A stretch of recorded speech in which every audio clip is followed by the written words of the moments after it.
Hi, my friends. Today I want to present you a new story. Enjoy watching it.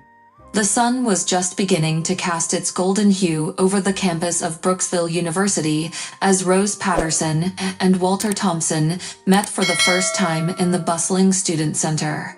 It was the first day of their sophomore year, and Rose, with her striking ebony skin and a smile that seemed to light up the room, was navigating through the crowd with a mix of excitement and trepidation.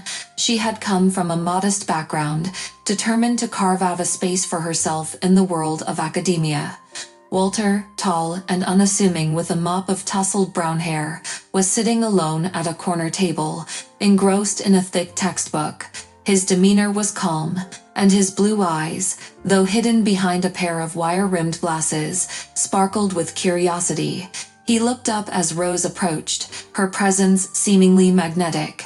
Their eyes met, and there was an unspoken recognition that drew them together. "Excuse me," Rose said, her voice slightly hesitant but warm. "Do you mind if I sit here? All the other tables seem taken." Walter looked up, surprised by the interruption, but immediately charmed by her friendly approach. "Of course, please," he replied, gesturing to the empty seat across from him. "I'm Walter." "I'm Rose," she said, settling into the chair. They both began to exchange small talk, discovering they shared an enthusiasm for literature and a passion for social justice. As the weeks passed, their conversations grew longer, delving into dreams, fears, and the aspirations that drove them. They found themselves drawn to one another not just by their shared interests, but by an underlying sense of mutual respect and understanding. One crisp autumn afternoon, as they strolled through the leafy paths of the university park, Walter turned to Rose with a thoughtful expression. "You know, Rose, I've been thinking, we make a pretty good team. Maybe we should work together on that community project we talked about." Rose's eyes lit up, and she laughed softly. "I was hoping you'd say that. I think our ideas complement each other perfectly." Their collaboration on the project became a testament to their synergy. They spent countless hours researching and planning, their differing strengths balancing each other out. Walter's analytical mind and Rose's creative flair created a project that exceeded everyone's expectations. It was during these late-night brainstorming sessions, over cups of coffee and stacks of research papers, that their relationship deepened from a budding friendship into something more profound. One evening, as they sat together on the steps of the university library, Walter reached out and took Rose's hand. The gesture was simple, but it spoke volumes. "Rose," he said, his voice earnest, "I've been thinking a lot about us. I really care about you. Do you think we could be more than just friends?" Rose's heart raced, and she squeezed his hand gently. "Walter, I care about you too. I've been feeling the same way. I'd like that." Their relationship flourished as they navigated the challenges of university life together. They celebrated each other's successes and supported each other through setbacks. Their bond strengthened with each passing day, and by the time they graduated, they were inseparable. Their love, founded on a shared vision of the future and mutual respect, was the cornerstone of their journey together. Little did they know, their love would soon be tested in ways they could never have imagined, shaping their future in ways that would redefine their understanding of family and commitment. The maternity ward at Brooksville Hospital buzzed with the quiet hum of medical equipment and the occasional murmur of nurses. Rose Patterson, now Rose Thompson, lay in the delivery room, her face contorted in both pain and determination. Walter stood by her side, his hand gripping hers with a firm but reassuring pressure. His eyes, once filled with excitement and anticipation, now mirrored Rose's anxiety as they awaited the arrival of their first child. "Just a few more pushes, Rose," the obstetrician, Dr. Collins, said calmly, her tone both soothing and professional. "You're doing great. Just breathe through it."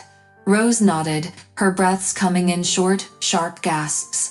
Walter wiped a bead of sweat from her brow, his own face etched with concern. "You're amazing, Rose," he whispered, his voice barely audible over the rhythmic beeping of the heart monitor.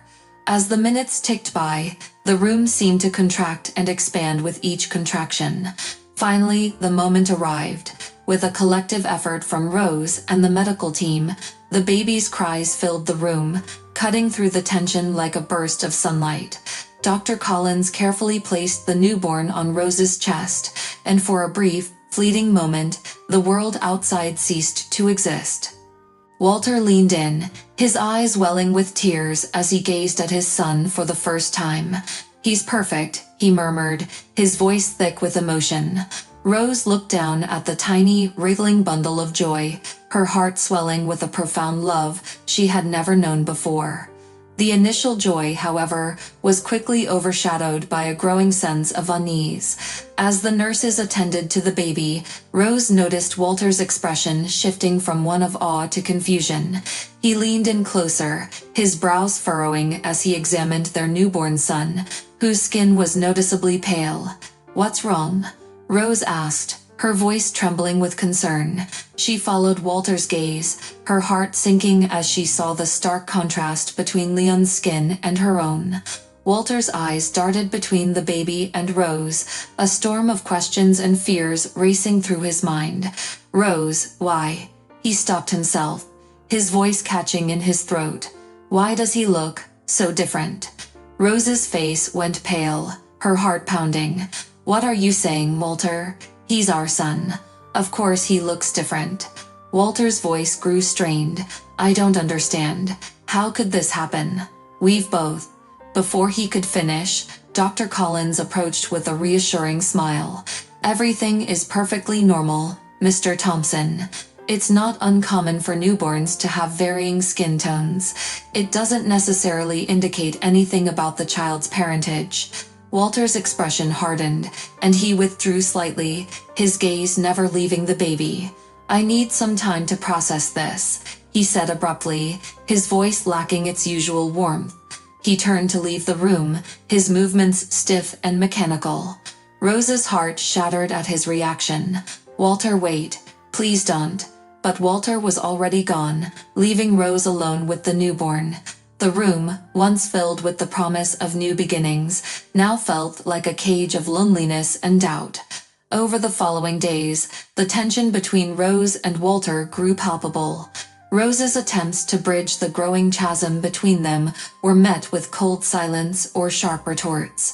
Walter's suspicion gnawed at him, clouding every moment with doubt. Despite Rose's reassurances and explanations, Walter's trust began to crumble, and the strain on their relationship became unbearable. Rose found solace in the quiet moments with Leon, her love for him unwavering despite the turmoil. She held him close, whispering promises of a bright future, even as she felt the weight of Walter's unspoken accusations pressing heavily on her shoulders. The joy of Leon's arrival was marred by a deep, unsettling uncertainty, and Rose faced the daunting challenge of holding her fractured family together while navigating the storm of Walter's mistrust. The birth of Leon marked not just the beginning of a new life, but the unraveling of the life Rose and Walter had envisioned. The weeks that followed Leon's birth were shrouded in tension. Rose moved through their modest home in a daze, her once warm and vibrant world now cloaked in an air of uncertainty. Walter, who had once been her pillar of strength, was now a shadow of the man she had married. Their conversations, once filled with dreams and plans, had dwindled into terse exchanges and cold silences. One chilly evening, as the first frost of winter settled outside, Rose sat in the living room, her gaze fixed on the flickering flames of the fireplace. Leon was nestled in his crib, his tiny form rising and falling with each peaceful breath. The soft hum of the heater was the only sound in the room, creating a cocoon of warmth that seemed increasingly fragile. Walter entered the room, his face set in a grim expression. He dropped into the armchair across from Rose, his posture rigid. His eyes, once filled with warmth, now held a steely coldness that sent shivers down Rose's spine. "Rose," he began, his voice clipped. "We need to talk." Rose straightened, her heart racing. "Walter, please, can't we just—" "No, we can't just sweep this under the rug," he interrupted, his voice rising.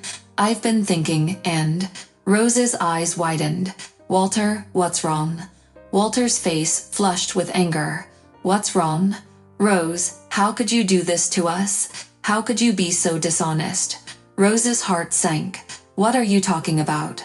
Walter stood up, his hands clenched into fists. Leon's skin color, Rose, it's not right. We both know. Walter, I don't understand, Rose pleaded, rising from her seat. I've told you, this is our son. He's a miracle. How can you think? I think you've been unfaithful. Walter shot back, his voice a harsh whisper. It's the only explanation that makes sense. How else could our child? Rose's face went pale. Walter, how can you say that? I've been nothing but faithful to you. Walter's expression was a mixture of anguish and anger. I can't just ignore what's right in front of me. I need to know the truth, and if you can't provide it, Before Rose could respond, Walter stormed out of the room, slamming the door behind him. The sound reverberated through the house, a finality that left Rose numb. She followed him to the front door, her voice trembling. Walter, where are you going? Please, let's talk about this. Walter, his coat already on, turned back to face her. I can't do this anymore, Rose. I need space. His voice cracked, and he shook his head. I need to figure out what's real. Rose's eyes filled with tears. Walter, don't do this. Not now. But Walter's resolve was unyielding. I need to be alone to think. I can't stay here. Without another word, he stepped out into the cold night, leaving Rose standing alone in the doorway, the chilling wind cutting through the remnants of her hope. The door shut with a heavy thud, echoing through the empty house. Inside, Rose slumped against the door, her body racked with silent sobs. The warmth of the fireplace did nothing to counter the freezing despair that had settled in her heart. Leon's soft coos from the crib were a stark contrast to the storm raging within her.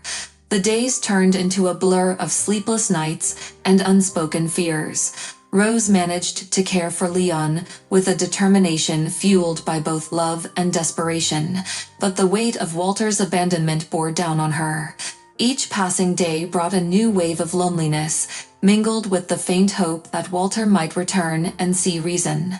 Yet as the days grew colder, it became increasingly clear that Walter's departure was not just a temporary escape, but a rupture in their lives that would take a long time to heal. Rose faced the daunting reality of raising Leon alone, her heart heavy with the unresolved pain of a shattered family.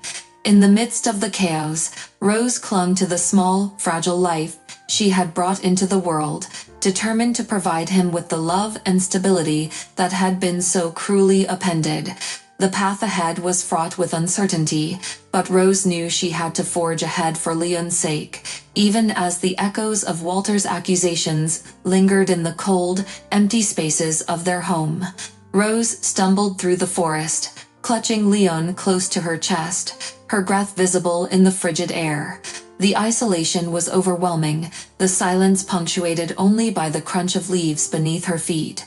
Her thoughts were a whirlwind of grief and determination. Just when it seemed her despair would swallow her whole, a distant glimmer of light through the trees offered a fleeting hope.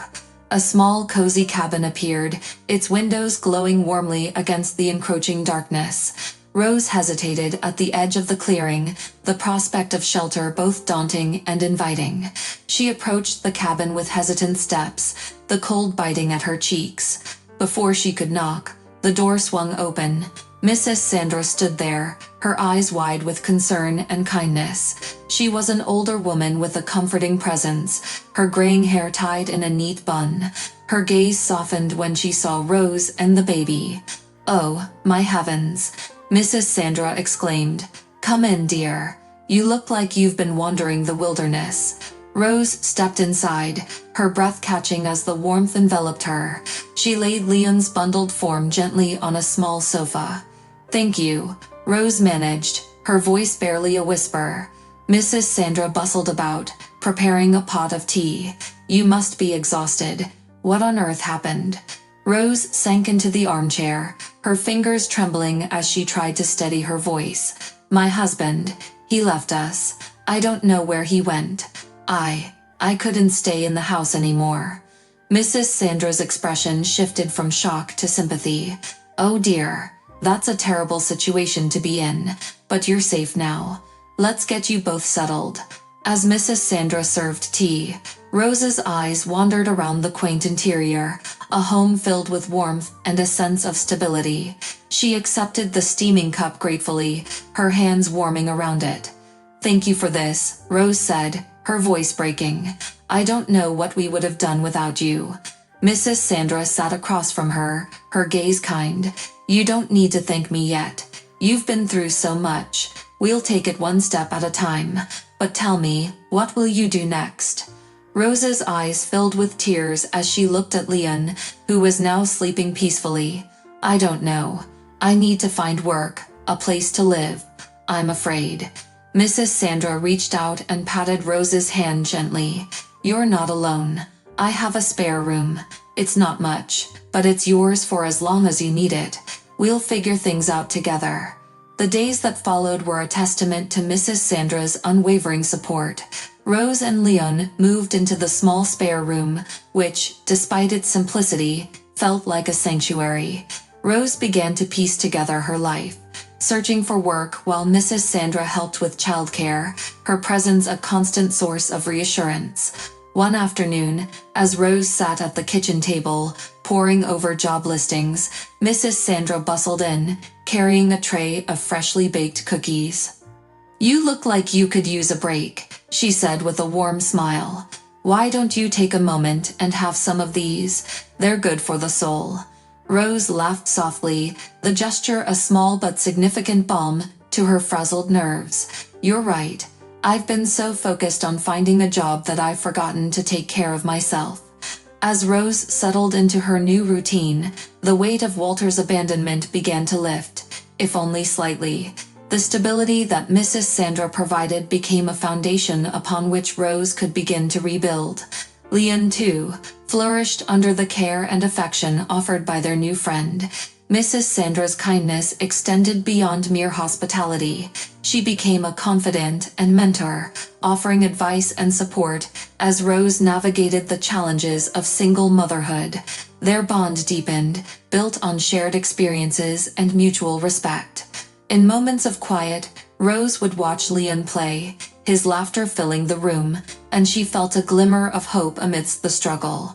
Mrs. Sandra's home, once a refuge from a harsh world, became a place of healing and new beginnings. The years rolled by like a gentle tide, shaping and molding young Leon into the person he was destined to become. Rose's days of struggle and isolation had transformed into a steadfast routine of love and resilience, nurtured by the unwavering support of Mrs. Sandra. Their home, now filled with laughter and the scent of home-cooked meals, had become a sanctuary of stability and warmth. Leon, growing into a bright and curious boy, thrived under their care. His room, adorned with books and science kits, was a testament to his insatiable curiosity. Each evening, after his homework was completed, he could often be found poring over medical textbooks, a reflection of his deep-seated ambition to make a difference in the world. One crisp autumn afternoon, as leaves danced through the streets, Leon and Rose sat at the kitchen table, surrounded by the aroma of freshly baked cookies. Mrs. Sandra, always the epitome of kindness, had baked them for Leon's good grades. Mom, I've been thinking, Leon said, his eyes gleaming with determination. I want to be a doctor. I want to help people like those doctors who helped me when I was sick last year. Rose's heart swelled with pride and a tinge of sadness. Leon, you've always been so driven.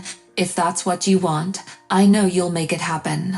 Just then, Mrs. Sandra walked in, carrying a plate of warm cookies. And I have no doubt you'll be the best doctor there ever was, she said, placing the plate between them. You've got a heart of gold, Leon. That's what matters most.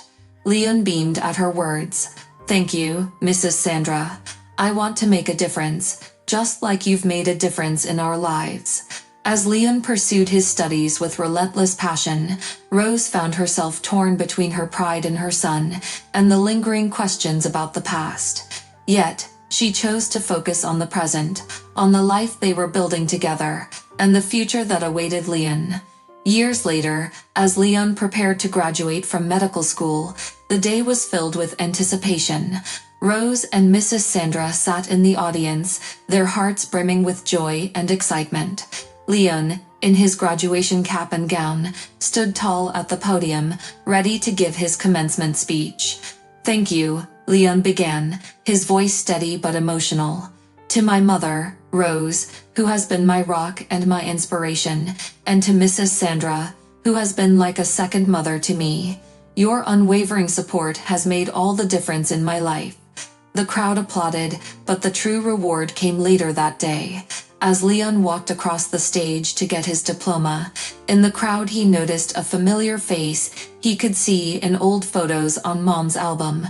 It was Walter, now a middle-aged man with an expression of remorse on his face. Their eyes met, and for a moment, time seemed to stand still. Leon approached Walter after the ceremony. "Walter, it's been a long time." Walter's voice trembled as he spoke. "Leon, I'm sorry. I've been following your achievements from afar."